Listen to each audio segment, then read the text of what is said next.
Hola, hola a todos nuestros amigos de QuickBooks que nos acompañan hoy. Hoy le quiero dar la bienvenida a Emanuel García, contador público con más de 25 años de experiencia, fundador y director de la firma de contadores Chicas y miembro director de Contavi Alliance en México. Él estará dando inicio al live de hoy que se enfoca en facilitar el cierre fiscal. Y sabemos que este es un tema que se ha solicitado muy frecuentemente y creemos que va a ser de mucha utilidad para cualquier persona o pyme, especialmente en esta etapa del año. Antes de comenzar, le quiero recordar a todos nuestros amigos que pueden dejar sus preguntas en el área de comentarios. Estaremos respondiendo sus preguntas al final en nuestra sesión de preguntas y respuestas. Dicho esto, bienvenidos a todos y Emanuel, bienvenido a ti y adelante. Hola, ¿qué tal a todos? Bueno, ante todo quiero agradecer a QuickBooks por esta oportunidad y a Contavi por habernos también considerado para poder tener esta charla con ustedes. Vamos a hablar de temas muy importantes en este momento, que son los temas fiscales, que tienen que ver con el cierre fiscal, que en este momento ya se debería de estar avanzando, se debería de estar preparando, considerando que la declaración, en el caso de que seamos personas morales, se debería que estar presentando ya en el mes de marzo, y en el caso de personas físicas en el mes de abril. Vamos a hablar de fechas, vamos a hablar de situaciones particulares que se tienen que considerar, vamos a hablar de la situación prospectiva para 2021, pero ante todo queremos meter también un contexto para que podamos tener los elementos con los cuales vamos a ir construyendo toda esta evolución de lo que tiene que ver con nuestro cumplimiento fiscal. Antes de empezar, sí quiero agradecer nuevamente a la gente de Facebook, a la gente de Contavi, a la gente que nos apoyó para que este evento pudiera llevarse a cabo y pedirles una disculpa por las fallas técnicas que experimentamos para poder ingresar. Pero vamos adelante. Mira, vamos a empezar por tocar, si me ayudas a avanzar con la siguiente lámina, por favor. Vamos a empezar por tocar elementos muy generales que tienen que ver con los códigos con los que se estructuran los impuestos. El primer elemento es el contribuyente en sí, el elemento que es quien paga el impuesto. Tenemos que definir que hay diferentes tipos de contribuyentes. Existen los contribuyentes personas físicas y existen los contribuyentes personas morales. A ver si pasamos a la siguiente lámina, por favor, ¿no? Entonces, vamos a plantearlo aquí, porque digo, con estos temas estuvimos ahí un poquito en el desfase, pero dentro de lo que vamos a plantear, tenemos primero darles una introducción, o sea, la introducción tiene que ver con el contexto teórico general de los elementos de las contribuciones. Este contexto incluye precisamente lo que estamos abordando, que tiene que ver con la definición de los contribuyentes como personas físicas o personas morales, pero también con la integración de la base del impuesto. Es decir, ¿quién paga el impuesto y sobre qué base se paga el impuesto? Vamos a hablar de las contribuciones en general, pero vamos a tocar de manera muy especial el impuesto sobre la renta. Es importante que consideremos que esta plática no está hecha para especialistas fiscales ni para contadores en general, sino está hecho por una audiencia abierta en la que esperamos que se involucren la gente que toma decisiones, los empresarios, y que vayan incorporando estos elementos para poder comprender cómo se estructura la base de su impuesto, porque dependiendo de la forma en cómo se estructura esta base de tu impuesto, tú vas a poder planear y tú vas a poder determinar cómo es la forma pertinente de poder optimizar esta base fiscal, pero en el marco del cumplimiento de las obligaciones que existen. En este sentido, vamos a empezar a abordar lo que tiene que ver con los contribuyentes. Como todo el mundo sabe, los contribuyentes somos las personas que pagamos impuesto, pero existen personas físicas como nosotros, personas de carne y hueso, vamos a llamarlo de esta manera, y también existen personas jurídicas. Las personas jurídicas, ya lo que estamos hablando es que es una sociedad conformada por diversas personas físicas. Las personas físicas como individuos tienen un régimen especial en la ley del impuesto sobre la renta. Las personas jurídicas o personas morales, como son más comúnmente conocidas, también tienen un régimen en el impuesto sobre la renta, pero es diferente del de personas físicas. Finalmente, también tenemos a las entidades no lucrativas, que son normalmente personas morales o personas jurídicas, pero que no están hechas para buscar fines lucrativos. Aquí hay una situación muy importante. La misma ley del impuesto sobre la renta, en su estructura, primero contempla las disposiciones generales para todos los contribuyentes, después tiene el título 2, que viene siendo para personas morales específicamente, y viene también lo que es el título 3 para entidades no lucrativas y el título 4 para personas físicas. Y ahí va la estructura de la ley del impuesto sobre la renta, pero cuando vamos viendo estas distinciones, lo que queremos plantear es que dependiendo del tipo de contribuyente que seas, va a haber una serie de disposiciones que te van a aplicar de manera específica. Una vez que sabes que eres contribuyente de la ley del impuesto sobre la renta, hay que tomar en cuenta que la autoridad fiscal no solamente nos vincula para que le paguemos los impuestos directos que causamos, como es el impuesto sobre la renta. Es un impuesto directo porque directamente incide en nuestro patrimonio y lo pagamos, sino que también nos pone obligaciones adicionales, o sea, nos hace trabajar la autoridad para ellos. ¿Qué es lo que va pasando? Que tenemos las obligaciones como contribuyentes directos, pero también podemos operar, sobre todo en el caso de las personas morales, como retenedores de contribuciones. ¿Qué implica esta situación? Que cuando llevo a cabo algunas actividades, yo tengo que retenerle como persona moral el impuesto a las personas con las cuales llevé a cabo estas operaciones. ¿Cuáles son ese tipo de operaciones? Por ejemplo, si pago un arrendamiento a una persona física, si como persona moral pago servicios profesionales a una persona física, en el caso de que llevas a cabo, en ejemplo, alguna operación, en el caso del IVA, también tengo que llevar a cabo algunas retenciones. Pero aquí lo que es importante es que vayamos visualizando es que no solamente somos obligados como contribuyentes a pagar con efecto nuestro patrimonio, sino que también nos obligamos, o nos obliga la ley, sobre todo cuando se trata de personas morales, a llevar a cabo retenciones de impuestos, y en este caso retengo entero a la autoridad fiscal el impuesto, pero me genera una carga administrativa que si no cumplo además, me vuelvo responsable de pagar ese impuesto que tendría que haber retenido. Y en el caso de las entidades no lucrativas no lo vamos a abordar porque queremos enfocarnos básicamente en las entidades que están siendo contribuyentes, pero también tienen que cumplir con diversas obligaciones de presentación de información que tienen que ver con todas las operaciones que realizaron y que también se basa en su contabilidad. Quiero decir con esto que aunque no generan impuestos a cargo, en principio como impuestos directos, sí tienen obligaciones fiscales que cumplir y tienen un parámetro de situaciones que tienen que llevar a cabo para poder llegar a ese cumplimiento. Entonces vamos a avanzar para seguir con este tema. ¿Cuáles son los impuestos a los que están obligadas las personas? Ya hablamos que las personas pueden ser personas a nivel de personas físicas y a nivel de personas morales. ¿Y cuáles son esas obligaciones que tenemos que cumplir? Las vamos a abordar un poco más adelante. Pero ¿para qué impuestos son? En principio, para el impuesto sobre la renta. El impuesto sobre la renta es el impuesto más importante que se paga en nuestro país. Es el impuesto que está a cargo de las personas que obtienen ingresos. En principio, con este impuesto se financia mucho parte de lo que es la autoridad financiera del Estado. Y este es el impuesto que se determina en forma directa. ¿Qué implica lo que habíamos platicado? El impuesto directo es aquel que incide directamente en mi patrimonio. También tenemos impuestos indirectos. Por ejemplo, el impuesto al valor agregado. ¿Qué pasa con el impuesto al valor agregado? Yo lo cobro cuando llevo a cabo operaciones, cuando llevo a cabo ventas de bienes o enajenación de bienes, arrendamientos en territorio nacional. Las enajenaciones de bienes y los arrendamientos y todo el alcance del IVA siempre es en territorio nacional, es importante que se considere. Lo que grava es el arrendamiento, la enajenación de bienes, la prestación de servicios, pero también la importación de bienes. Cuando nosotros importamos, pagamos un IVA en aduanas y ese IVA, en teoría, también lo tendremos que repercutir a lo que son nuestros clientes como parte del proceso que llevamos a cabo en nuestra operación. Aquí es importante que veamos, el impuesto al valor agregado se considera un impuesto indirecto porque lo que hacemos es cobrarlo, o sea, lo que esto implica, lo repercuto para mis clientes y finalmente este IVA que yo cobro se lo tendría que pagar a la autoridad fiscal. ¿Qué es lo que pasa? Como es una cadena de operaciones, yo a la vez que cobro un IVA, también pago un IVA por las operaciones que celebro, en este caso con mis proveedores. Entonces, del IVA que cobro a mis clientes, le resto el IVA que pago a mis proveedores y el neto, en el caso de que sea mayor el que yo cobré a mis clientes, se lo tengo que pagar a la autoridad fiscal.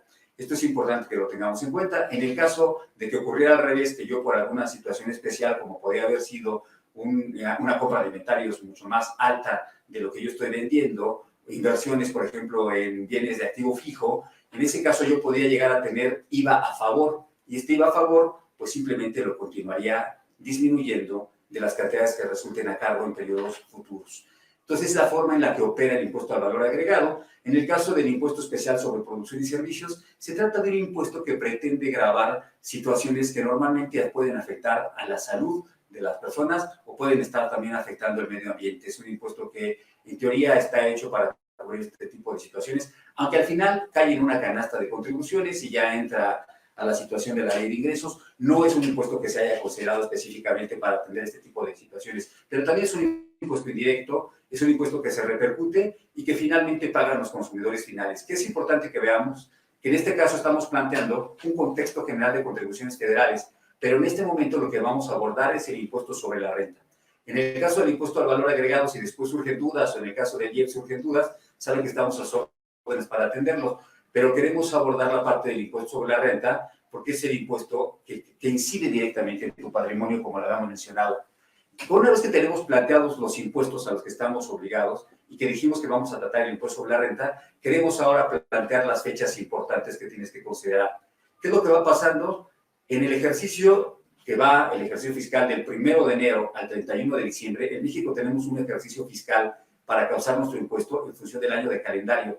Nosotros vamos llevando a cabo diversas operaciones en ese ejercicio. Cuando cerramos el ejercicio, tenemos que determinar cuánto fueron nuestras ventas, cuántos fueron nuestros costos, cuántos fueron nuestros gastos, y de todos estos datos tenemos que determinar la utilidad que obtuvimos, y en función de esa utilidad vamos a pagar un impuesto. Pero entonces, ¿cuál es la parte clave cuando vamos a la línea del tiempo? Primero, cerrar el ejercicio. El ejercicio se cierra el 31 de diciembre de 2020, en este caso, de lo que estamos hablando. Cuando tengo cerrado el ejercicio, empezamos a preparar todas estas cifras, y lo que va ocurriendo es que en el mes de febrero, la autoridad fiscal nos va a empezar a pedir información sobre cifras de operaciones que realizamos en el año, normalmente relacionadas con las partidas que para nosotros constituyen gastos o deducciones. ¿Qué tipo de gastos se manejan aquí? Normalmente las que tuvieron una incidencia con las retenciones de impuestos, como las que hablamos. O sea, es el caso de honorarios, es el caso de arrendamientos de personas físicas, es el caso de pagos hechos por situaciones especiales. Anteriormente también se presentaba la información de sueldos y salarios, que ahora ya la autoridad fiscal la tiene porque en todo momento cuenta con los comprobantes fiscales digitales, que ya saben que contiene una información tan vasta que antes simplemente le decíamos el CFDI y ahora ya le llaman el FBI porque te está fiscalizando de manera directa. Pero en el mes de febrero estamos presentando esta información y finalmente, una vez que tenemos esta información que nos sirve además para determinar una especie de precierre, seguimos avanzando para que en el mes de marzo podamos tener las cifras fiscales definitivas y presentar nuestra declaración anual. Aquí es importante que veamos que estas son las fechas que maneja la autoridad fiscal. Cuando hablo marzo es la declaración anual de personas morales. En el caso de las personas físicas, se maneja que puedes presentar tu declaración, pero durante el mes de abril. Una persona moral podía presentarla a más tardar el mes de marzo, lo cual implica que la podía presentar desde enero o la podía presentar desde febrero o en cualquier momento anterior, pero una persona física únicamente la podrá presentar durante el mes de abril. Entonces tenemos que considerar estas fechas. Estas son las fechas clave que nos plantea el calendario de cumplimiento de la autoridad. No obstante, siempre la idea es adelantémonos a estos procesos, hagamos las validaciones que sean pertinentes, y de esto vamos a hablar precisamente. A ver si vamos avanzando, por favor, ¿no?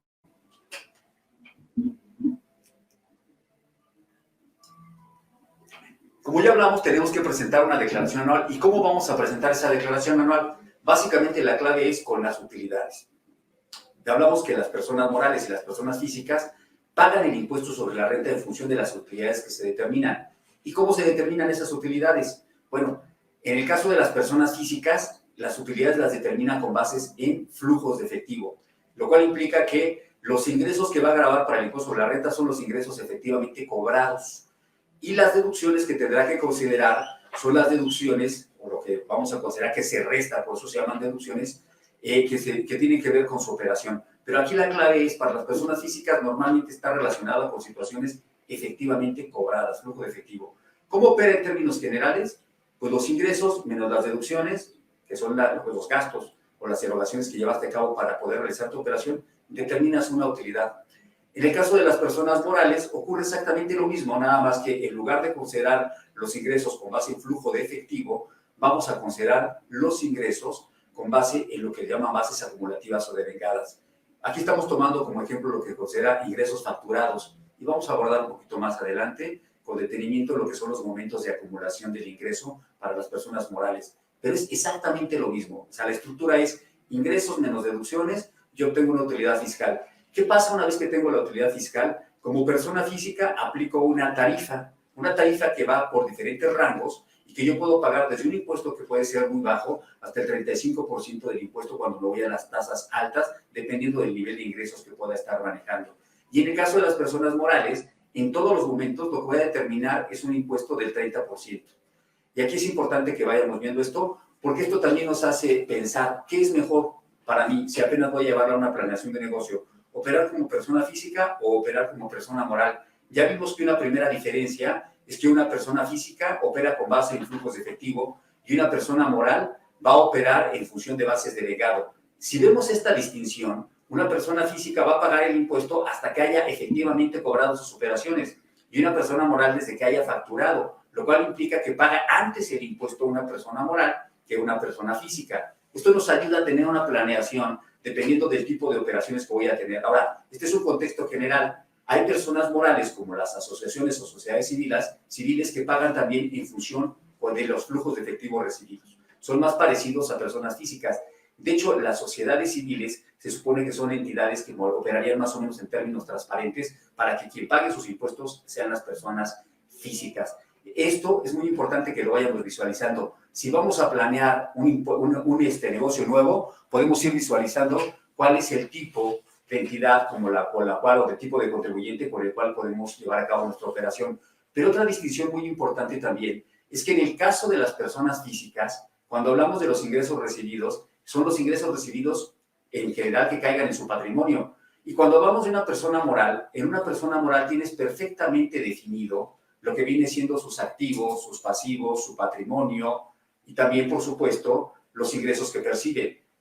¿Por qué es importante que veamos esto? Porque tienes un contexto cerrado de responsabilidades. En el caso de las personas físicas no se ve de la misma manera. Una persona física tiene mezclado lo que son situaciones personales con las situaciones del negocio y para una fiscalización, su fiscalización podría abrirse a todos estos aspectos personales. Si se acuerdan antes, decían, esta es mi cuenta personal. Para las autoridades fiscales no hay cuenta personal. Si tienes una cuenta bancaria como persona física, es susceptible de fiscalización. Entonces, son elementos que queremos que se consideren. Aquí lo que estamos hablando en este momento y lo que estamos abordando es el tema de la base fiscal. La base fiscal para el impuesto sobre la renta es la utilidad y ya sea persona física o persona moral, es la base sobre la cual vamos a trabajar para pagar el impuesto y es aquí donde queremos entrar con profundidad para que tengamos mayores elementos para poder definir cómo se constituye esta base y cómo podemos optimizarla. Entonces, para hablar de la base, primero vamos a abordar el tema de los ingresos. Ya hablamos que como persona física, los ingresos los voy a considerar en función del flujo de efectivo. Quiere decir, si no está efectivamente cobrado, no es necesario que lo haga un ingreso gravable. Pero en el caso de una persona moral, yo tengo tres momentos fundamentales. Uno, cuando yo vendo o entrego el bien, y esto implica que existe un documento que soporte la transacción. Y ese documento normalmente es una factura fiscal o un CFDI, pero puede ser un contrato o algún elemento alternativo que también identifique que había un bien, había un precio, y finalmente que esta operación se cerró porque puede haber una enajenación. La otra situación que tengo es cuando cobro. Cuando yo cobro, ya sea total o parcialmente, o sea un anticipo, también tengo un momento de acumulación. Si estamos hablando de servicios, es exactamente lo mismo. Si existe un comprobante fiscal en el que avale que yo ya tengo a cabo una prestación de servicio, tengo un ingreso, tengo un momento de acumulación de ingresos. Si yo tengo la del servicio prestado, también tengo un momento de acumulación de ingresos. Y finalmente también si yo cobro por eso, tengo el momento de acumulación de ingresos como persona moral. Si se dan cuenta, el espectro de acumulación para personas morales es mucho más amplio que para personas físicas. Las personas físicas, lo que mencionamos, están más bien manejadas en función de los flujos de efectivo. Entonces es importante que vayamos viendo esto. En el caso de sociedades civiles o asociaciones civiles, también se manejan como personas físicas, esto ya lo habíamos mencionado. Entonces vamos a avanzar, ¿no? Esto es lo que tiene que ver con la parte de los ingresos. Y ahora sí vamos a entrar con la parte de las deducciones. ¿Qué pasa con las deducciones? Las deducciones se llaman deducciones precisamente porque es lo que se resta de los ingresos. Deducir es restar. Pero para que yo pueda restar de la base fiscal, tengo que cumplir con una serie de requisitos. Pero antes tengo que ver qué es aquello que es susceptible de restarse. Y lo que es susceptible de restarse son los gastos del negocio, en el caso de las personas morales, que es lo primero que vamos a abordar, el costo de lo vendido. ¿Y qué es el costo de lo vendido? Finalmente, fíjate, cuando voy a vender un producto, tengo un costo que se le asocia. Normalmente está relacionado con las compras de productos, pero también puede haber otras partidas que se llaman incrementables, que se van, adhiriendo a este costo. Yo tengo primero la compra de la mejor de la materia prima, pero si estoy en un proceso productivo, pues tiene que ver la luz, la mano de obra que se incurre, otra serie de gastos, y finalmente voy teniendo un costo de producción que me viene en un costo de productos terminado, que finalmente incide en un costo de lo vendido. El costo de lo vendido, si soy comercializadora o productora, Eso es lo que tengo que determinar con un detalle especial para poder sacar lo que voy a deducir para efectos del impuesto sobre la renta. Porque en todo caso, para el impuesto sobre la renta, yo voy a deducir el costo en el momento en el que vendo. Tiene que haber esta asociación. También voy a deducir las inversiones, pero las inversiones yo las deduzco no de manera directa, las deduces a través de un método de depreciación. El método de depreciación lo que hace es que en el tiempo yo distribuyo esa inversión para que se vaya relacionando de una manera consistente con los ingresos que esta inversión va generando. Y finalmente hay un efecto que es bien importante que se considere en periodos inflacionarios. Afortunadamente no hemos tenido un periodo inflacionario ya desde hace varios años que sea demasiado drástico, pero en México lo que se considera es que cuando yo tengo cuentas por cobrar y viene un periodo inflacionario, yo pierdo por esas cuentas por cobrar. Y si tengo cuentas por pagar y viene un periodo inflacionario, yo puedo ganar. ¿Por qué? Porque en unidades de poder adquisitivo yo voy a pagar menos de lo que costó ese dinero. Entonces, para las empresas lo que se maneja es que se comparen las cuentas por cobrar y las cuentas por pagar a nivel de promedios, es un procedimiento que se hace, y en el caso de que alguna de estas sea mayor, si fueron mayores las cuentas por cobrar, pues yo puedo tener un efecto inflacionario neto de pérdida que se llama componente inflacionario, perdón, ajuste anual por inflación deducible. Y en el caso de que sean mayores las cuentas por pagar, el efecto sería acumulable porque tengo una ganancia, que sería ajuste anual por inflación acumulable. Cuando tenemos estos impactos, nos damos cuenta de que para efectos de las personas morales hay una situación de gravamen del impuesto muy integral. Aquí estamos sacando las partidas más importantes, las que consideramos que son las típicas que van a incidir en la base fiscal, y de manera análoga se puede desprender el tratamiento de otras situaciones, pero también estamos abiertos para atender cualquier duda que pueda surgir de manera específica. Entonces, cuando hablamos de las deducciones en personas morales, viene los gastos, el costo de los vendidos, las inversiones y el ajuste anual por inflación. Para las personas físicas es igual los gastos, nada más que como las personas físicas se manejan más a nivel de lo que viene siendo el flujo de efectivo, ellos deducen las compras de mercancías en lugar del costo de ventas. También deducen la depreciación fiscal, ¿sí? Y en el caso de que todo esto completen su operación, fíjate, ahí estamos hablando de que pueden meter también deducciones personales. Entonces tenemos que tener una contabilidad del negocio, pero después de que obtenemos la utilidad del negocio y determinamos el impuesto del negocio también, a nivel de los pagos provisionales y el avance, cuando llegamos al ejercicio anual para el cierre, la autoridad nos permite meter algunas deducciones personales.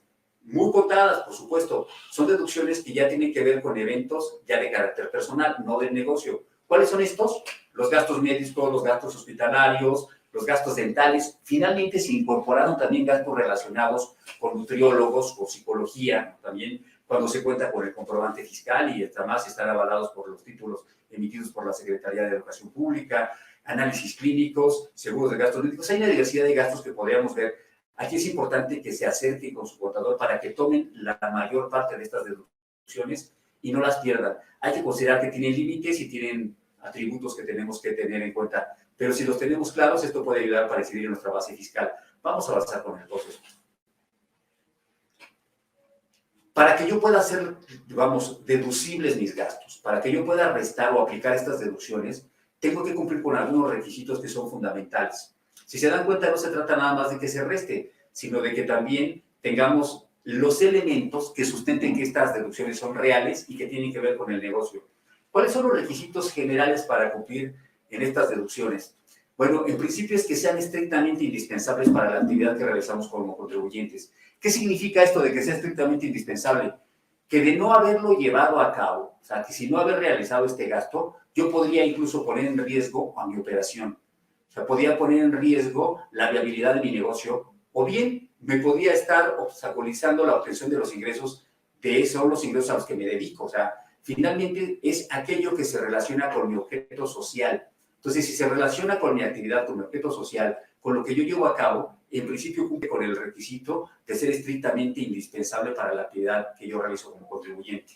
La otra parte que ahora queremos agregar, porque es el enfoque de la autoridad, es que también se vaya viendo es que una vez que lo realicé y digo yo que es estrictamente indispensable, cuente con elementos para documentar que la partida, el gasto, lo que yo quiero decir es algo real. O sea, estos elementos se llaman elementos que sustentan la materialidad. Y finalmente también que yo tenga, vamos, elementos para documentar una razón de negocios. ¿Cuál es esa razón de negocios? Que estos gastos, estas partidas que yo tengo que erogar y que quiero restar de mi base fiscal, se relacionan con mi objeto social, o sea, tienen una razón en el negocio de lo que yo estoy llevando a cabo. Finalmente, también vamos a avanzar, no solamente es de que existe el gasto y esté documentado por elementos razonables, sino que tiene que contar con los requisitos, que es un comprobante fiscal digital, y una situación bien importante es que se encuentren debidamente registradas en contabilidad. Si mis partidas no están registradas en contabilidad, entonces pueden estar en riesgo su reducción. Y que estén debidamente registradas en contabilidad puede tener un alcance de que estén registradas en contabilidad de conformidad con las reglas establecidas en el Código Fiscal de la Federación para la Contabilidad. Y estas reglas incluyen que se tenga un sistema contable estructurado que me permita dar el rastreo de la operación y yo pueda ver el origen de la operación, de cómo fue contratada, cómo fue pagada y los elementos que la están documentando. Si se trata de operaciones que hayan sido pagadas en efectivo, esto podrá ser solamente hasta 2,000 pesos. Cuando esto ya exceda de 2,000 pesos, tendrá que pagarse con cheque nominativo, transferencias o medios electrónicos. Otro requisito fundamental es que los impuestos que estén relacionados con la operación estén debidamente desglosados en los comprobantes fiscales. El comprobante fiscal es el CFDI, pero si mis operaciones están grabadas de IVA, ese IVA tiene que estar separado. Y si mis operaciones implican que hubiera habido una retención de impuestos, esa retención también tiene que presentarse de manera separada o desglosada. Y estamos hablando de los elementos fundamentales. Puede haber otros porque hay deducciones muy específicas. Entonces, lo que le pedimos es, en el caso de deducciones muy específicas, pues tendrían que acercarse a su contador para tener también todos los requisitos cubiertos. Pero de manera general hay que contemplar que al menos estos requisitos se estén cumpliendo para que yo pueda restar mis deducciones. Vamos adelante, por favor. Ahora bien, si ya cumplí con todos mis, vamos a llamarlo así, con toda la documentación de seguimiento para que mis partidas sean deducibles, ¿qué es lo que tengo que cuidar además? Que no lleve a cabo operaciones que constituyan partidas no deducibles. Esto es lo que todos los inversionistas, accionistas queremos cuidar, porque en la medida en que yo incurro en partidas no deducibles, lo que estoy haciendo es pagar más impuesto, porque estas partidas no las puedo restar de mi base fiscal. ¿De qué se trata? ¿Cuándo tengo que llevar a cabo este tipo de operaciones, no? A veces porque hay situaciones en las que no puedo salir de esta posibilidad, pero en términos generales hay que cuidar que no lleve a cabo operaciones que no se relacionen con el negocio o que sean en beneficio directo de los accionistas o de terceros. Y también hay otras actividades que por su propia naturaleza la autoridad considera que son no deducibles, otras partidas más bien, ¿no? Ahorita vamos a ver de qué se trata esto con más detalle, pero en general es lo que queremos contemplar. Lo que me beneficia a mí o a terceros es no deducible como accionista. Si beneficia a mi negocio es deducible. Y aquí hay que tener que cuidado para poder tener un seguimiento de estas operaciones. Pasa a la siguiente lámina, por favor, ¿no? Mira, cuando hablamos, por ejemplo, de que el ICR, que es una partida que se determina ya en función de una utilidad, es no deducible, es porque yo ya determiné una utilidad. Ya tuve los ingresos, le resté los gastos del negocio, tuve la utilidad y después de esta utilidad determiné el impuesto. Entonces, el impuesto no se considera que sea deducible para el propio impuesto. Ahora bien, si ese impuesto lo pago a cargo de terceros, porque a veces llega a ocurrir, como en el caso de lo que hablábamos, y no lleva a cabo una retención que tenía que haber efectuado, entonces también voy a tener una situación en la que el impuesto que yo estoy pagando no sea deducible. Yo podía absorber a lo mejor el ICR de mis empleados, podía absorber el ICR de mis proveedores, y todo eso va a ser no deducible porque no forma parte de mis operaciones. Todo lo que beneficia a los accionistas como alimento, ropa, para consumo familiar o personal, se consideraría no deducible. Aquí hay que ser muy cuidadosos para ver qué tanto realmente de lo que nosotros podemos incurrir en este tipo de partidas se puede considerar que realmente corresponde a situaciones de negocio. Los gastos relacionados con inversiones no deducibles, por ejemplo, en el caso de los automóviles, que es una inversión típica, cuando exceden de 175,000 pesos, el excedente de esa cantidad se considera no deducible. ¿Qué me lleva a que pueda tener automóviles que sean parcialmente deducibles? ¿Por qué parcialmente? Porque voy a deducir hasta 175,000 pesos y si compré un automóvil, por ejemplo, que haya sido adquirido en 400,000 pesos, de 175,000 a 400,000 pesos va a constituir una partida no deducible. El IVA va a ser parcialmente acreditable y todos los gastos que yo lleve a cabo en función de esa inversión, como podría ser el mantenimiento, seguros y todo lo que sea relacionado, también va a ser parcialmente deducible. Obsequios y atenciones a clientes se consideran no deducibles, salvo cuando estén relacionados directamente con el producto que se vende. O sea, es como si te entregaran una muestra del producto y se ofrezcan de manera general. La casa habitación es otra de las partidas que, como concepto general, la ley establece que es no deducible. Incluso cuando nosotros manejamos, oye, pero es que es más barato pagarle la casa habitación a un proveedor, a un inversionista que está llegando a revisar no sé, la planta, algún técnico, alguna situación, que pagarle un hotel que pues, puede salir mucho más caro. Aquí simplemente la autoridad lo toma como una partida no deducible y únicamente lo podríamos deducir cuando se cuente con la autorización de la autoridad. Pero estas autorizaciones normalmente las da cuando tenemos situaciones muy específicas, como por ejemplo una minera donde está llevando a cabo una inversión o un trabajo en yacimientos, o investigaciones donde no hay realmente posibilidades de que acceda a hoteles. Gastos de entretenimiento en general son no deducibles. Todo lo que se considera multa, penalizaciones, intereses moratorios son no deducibles. Aquí también tenemos que tener mucho cuidado porque hay situaciones donde nosotros al llevar a cabo alguna gestión con nuestros proveedores o con nuestros clientes, incurrimos en situaciones que podrían llegar a tipificarse como multas o penalizaciones, pero igual lo podemos manejar como descuentos, igual lo podemos manejar con una naturaleza diferente que sí pudiera tener una partida deducible. Hay que tratar de verificar nuestros contratos para hacerlo de la mejor manera posible y no llevarnos aquí como llamaríamos un doble garrotazo, ¿no? Cuando hablamos de parcialmente deducibles, hablamos del tema de los automóviles. También hablamos del tema de los gastos de viaje cuando se excedan de los límites establecidos. Los gastos de viaje, la autoridad ya los tipifica como partidas no deducibles, pero hay la posibilidad de deducirlos si se cumplen requisitos, ya saben, que se logren franjas que sean mayores a 50 kilómetros del establecimiento del contribuyente y que se cumplan los límites a nivel de lo que tiene que ver con los montos deducibles, ¿no? Aquí es muy importante que vayamos a ver algo. Ya estamos hablando de partidas deducibles y de partidas no deducibles, y de partidas deducibles en función de su naturaleza y de los conceptos que se manejan, y de partidas no deducibles que a veces lo tenemos que considerar no deducible para que la autoridad finalmente tenga una base de los impuestos muy correcta. ¿Qué es lo que tenemos que hacer? Pues tener un control muy adecuado. Y aquí quiero que mencionarte algo. En los reportes que manejamos a partir de la plataforma de QuickBooks, te permite que cuando tú estás haciendo un registro contable, le puedas poner una etiqueta en la cual tú manejes que la partida es no deducible. La mayoría de los sistemas contables lo que hacen es, o tú me lo clasificas a lo mejor como papelería, y si no tengo comprobante fiscal, me lo clasificas como no deducible. Pero si yo quiero saber cuánto gasté en papelería y después tengo una canasta no deducible donde le meto de todo, como inversionista me es muy difícil saber exactamente qué gasté.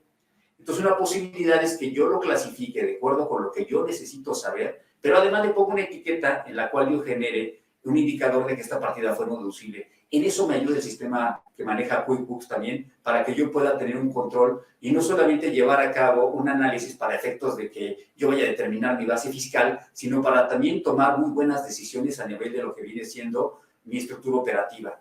Entonces es importante que vayamos viendo esto. Entonces les vamos a mostrar también un reporte que maneja QuickBooks. Si no se lo mostramos ahorita por temas de tiempo, mira, mejor vamos a decirles que está disponible y si hay dudas después lo podemos mostrar. Pero sí, ese te lo puede manejar QuickBooks y lo que te permite es dar etiquetas.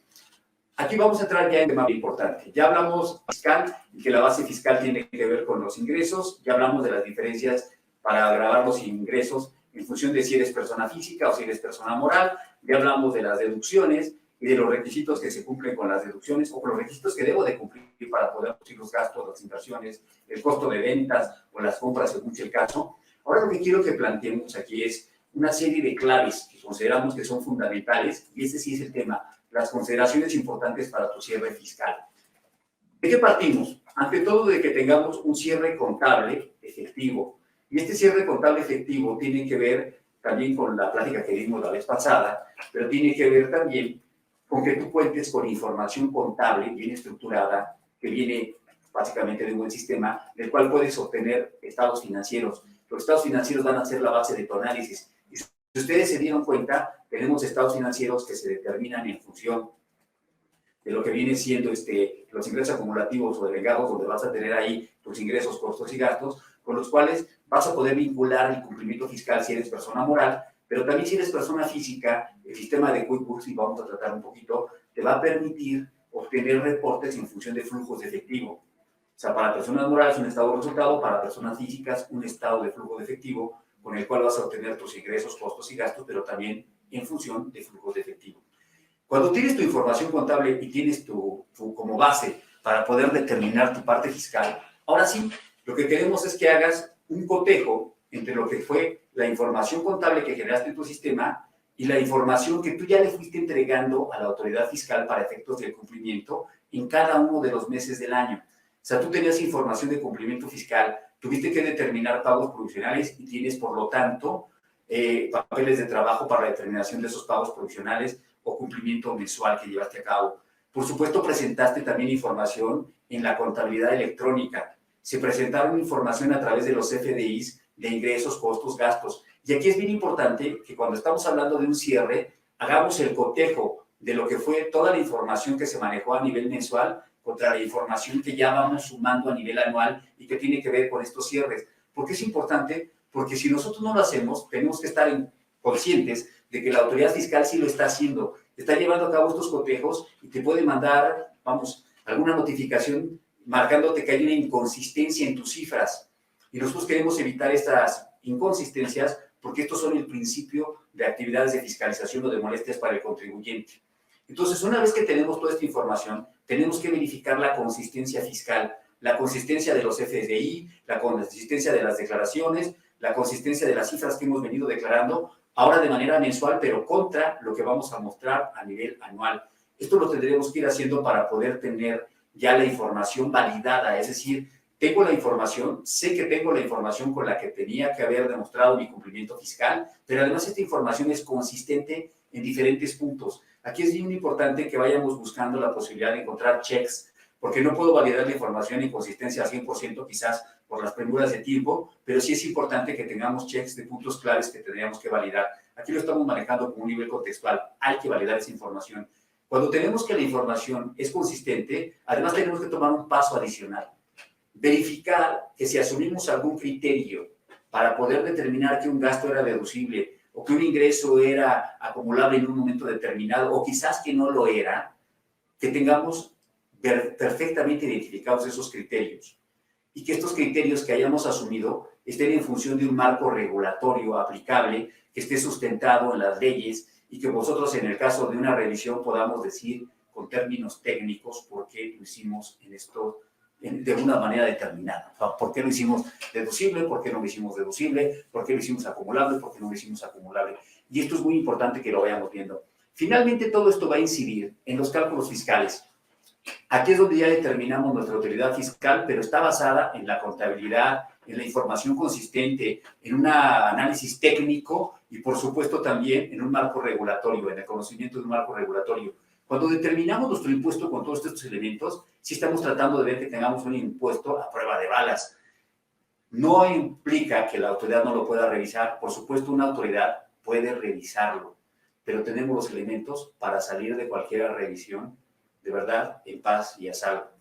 No obstante, si todavía fuéramos más allá, tendríamos que decir que con estos elementos incluso podríamos llegar a soportar un litigio contra las autoridades fiscales. ¿Por qué es importante esto? Porque la carga más importante que tenemos, en este caso fiscal, es el impuesto sobre la renta, es el 30% de nuestras utilidades como un promedio como personas morales, y como personas físicas también podemos tener un impacto muy significativo. Pero además, si tenemos trabajadores, todo esto nos ayuda para determinar correctamente la PTU, que en términos muy generales también constituye una carga de tipo tributario, porque es una obligación ineludible y porque finalmente también incide directamente sobre las utilidades. Y porque ahora la base del impuesto sobre la renta y la base de la PTU son prácticamente análogas, con diferencias muy mínimas. Entonces es importante que tengamos toda esta visión para que podamos tener una forma de optimizar nuestra base, pero que tengamos entonces los elementos de cómo se estructura esta base y que podamos ver que como puntos claves tenemos que cuidar, hacer deducible lo más que podamos, como gastos, como ingresos, hacer acumulables en los momentos más adecuados también, para que con esto y una buena aclaración nuestra base fiscal sea la correcta y sea adecuada para nuestro negocio. Vamos a pasar un poquito más adelante para recapitular también lo que fue este planteamiento que estamos haciéndoles, ¿no? Como puntos generales, ahora sí, la base para un buen cálculo fiscal incide en una buena contabilidad. Y esto, ¿a dónde queremos llevarlos? A la invitación de que tengan un buen sistema fiscal que esté basado en un buen sistema contable.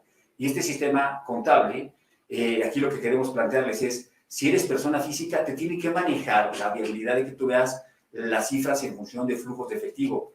Pero si eres persona moral también, si tienes un sistema que te da flujos de efectivo y bases acumulativas, te va a empoderar mejor para tu toma de decisiones. Entonces, esto es importante que lo vayamos viendo.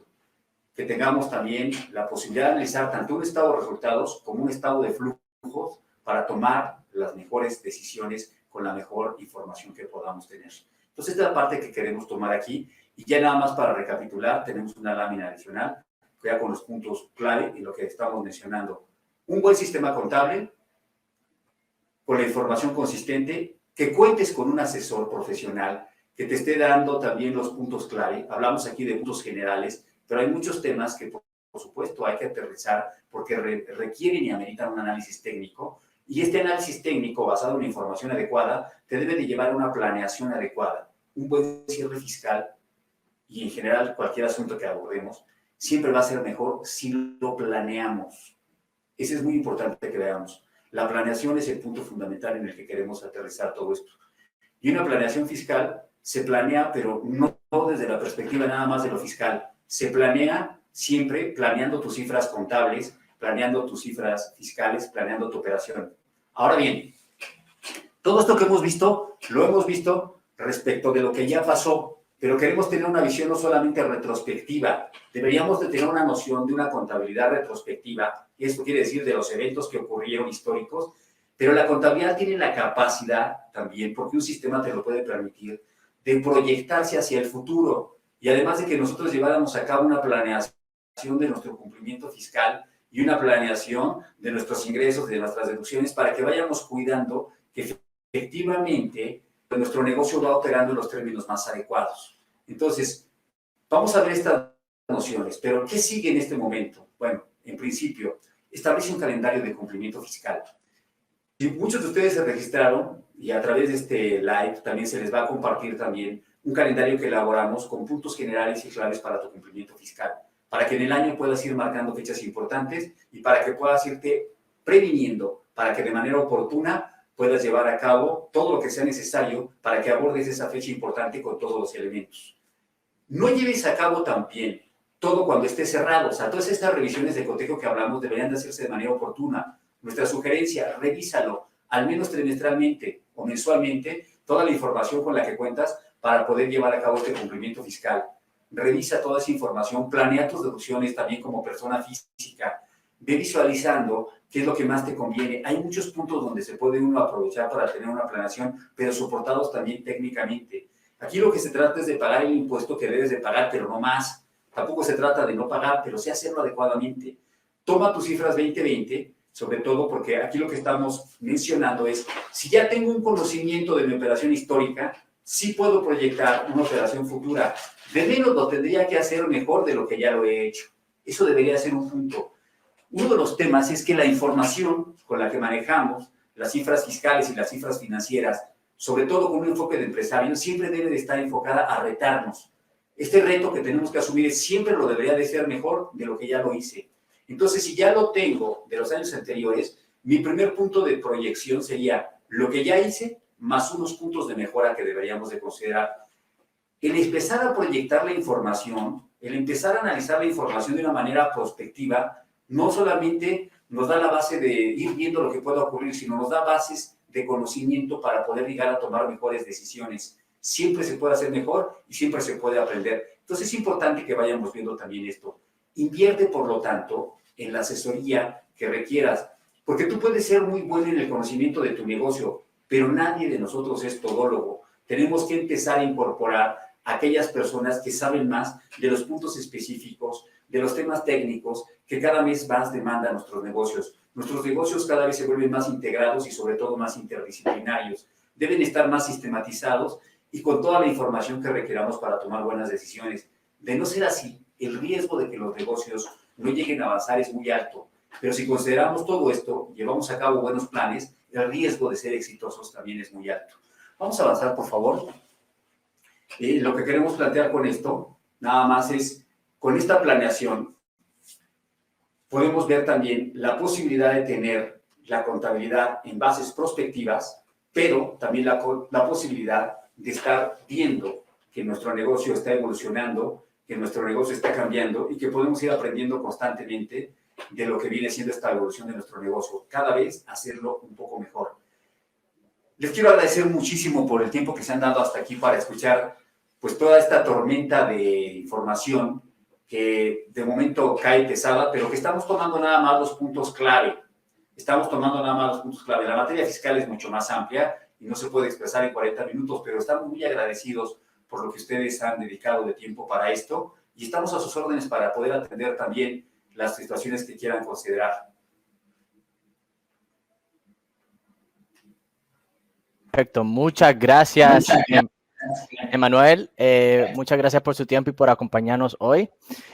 Antes de acabar, en estos momentos no tenemos ninguna pregunta de nuestro público, así que antes de acabar le quiero recordar a nuestros amigos que tendrán acceso a ver la grabación de este evento aquí en nuestra página de Facebook y también tendrán acceso a ver la grabación en nuestra página web y en nuestro canal de YouTube. Les invito a que visiten la página de GCash para más recursos y también que visiten la página de QuickBooks para que se puedan consultar las promociones y recursos que ofrecemos. Dicho esto, muchas gracias por su tiempo y que tengan un excelente día. Gracias a todos. Gracias, Javier. Gracias a todos.